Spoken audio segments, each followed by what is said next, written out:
माफी मांग ली मैंने कहा गलती हुई, खेद प्रकट करता हूं, आगे से ध्यान रखेंगे, सीखेंगे इस गलती से। और ये इसमें कोई जो है अहंकार की बात नहीं कि आपने माफी मांग लिया, इससे कोई छोटा नहीं हो जाता। झुकते वही हैं जिनमें जान होती है, अकड़ तो मुर्दों की पहचान होती है।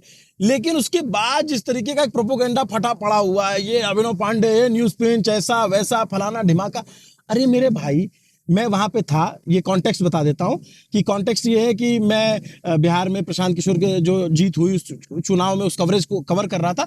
वहां कुछ लोगों ने बोला कि ऐसा ऐसा, पब्लिक बोल रही थी कुत्ता बिल्ली कुत्ता बिल्ली। तो मैंने पूछा कौन है, तो कुछ पत्रकार थे या कुछ लोकल लोगों ने उन्होंने कहा कि रविशंकर प्रसाद ने ऐसा कहा। फिर मैंने, मेरी गलती थी कि मैंने उसको क्रॉस चेक नहीं किया, और उसके लिए फिर मैंने खेद भी प्रकट किया, माफी भी मांगी, और आगे से और ध्यान रखेंगे और एक्स्ट्रा केयरफुल रहेंगे, ये हमारे लिए लर्निंग है। लेकिन उसके बाद एकदम से फटा पड़ा हुआ है, सब जगह पे गए भाई ये कर दिया, और उसमें कह रहे माफी मांगने से क्या होता है, चुनाव हार गए।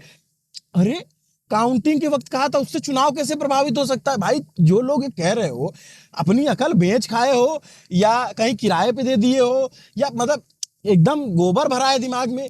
और मुझे समझ में आता, मैं देखिए राजनीतिक दलों को जवाब के हैंडल्स पे या इस पे मैं कोई टिप्पणी नहीं करता।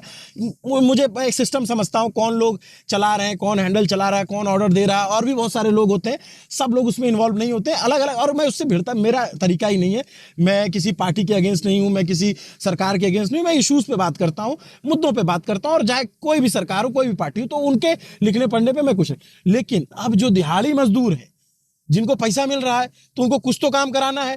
तो अभी जो है बांकीपुर में हार हो गई है, तो जवाब उसका क्या दे? तो इच्छा है कि इस अभिनव पांडे पे बोलो, इस पे वीडियो बनाओ, इसको ट्रोल करो। अरे मेरे को ट्रोल करके क्या होगा भाई? क्योंकि मैं आपका विरोधी या दुश्मन नहीं हूं। मैं बस जनपक्ष की बातें करता हूं, जनता के बीच में रहता हूं। तो अब आइदर कोई भी एक्सट्रीमिज्म पे है, जो भी एक्सट्रीम पे है, either they are from left, either they are from right, either they are from opposition, either they are from government, कोई भी हो जो एक्सट्रीमिस्ट है, वो मेरी बात नहीं समझ सकते। और मैं उनको, उनके लिए वीडियो बनाता भी नहीं हूं ना, मैं उनके लिए कुछ बोलता हूं, क्योंकि भाई उनके दिमाग में भूसा भरा हुआ है, उनके लिए कुछ नहीं कह सकते। लेकिन जो मेरे आलोचक हैं, जो स्वस्थ आलोचना करते हैं, जिनसे आलोचना सही होती है तो हम उसको देख करके सीखते हैं, गलतियां सुधारते हैं, जो हमारे दर्शक हैं, जो हमारे सुधी, अब आधा वीडियो क्यों चला रहे हो, सिर्फ एक ही वीडियो क्यों चला रहे हो कि जो ऐसा कहा, जिसमें माफी मांगी वो भी चलाओ ना, वो भी तो बताओ। वो नहीं बता रहे हो क्योंकि एजेंडा फेल हो जाएगा, प्रोपोगंडा फेल हो जाएगा। तो मैं अकेला, ऐसा नहीं कि मैं अकेला हूं, बहुत सारे दर्शक हैं, बहुत सारे मेरे भाई बहन हैं, वो सब आपको जवाब दे रहे हैं। आप लोग अपना अपना कमेंट बॉक्स चेक करते रहना। बाकी सौरभ है ही, मैं भी थोड़ी देर में रांची पहुंच रहा हूं, रांची में मिलते हैं।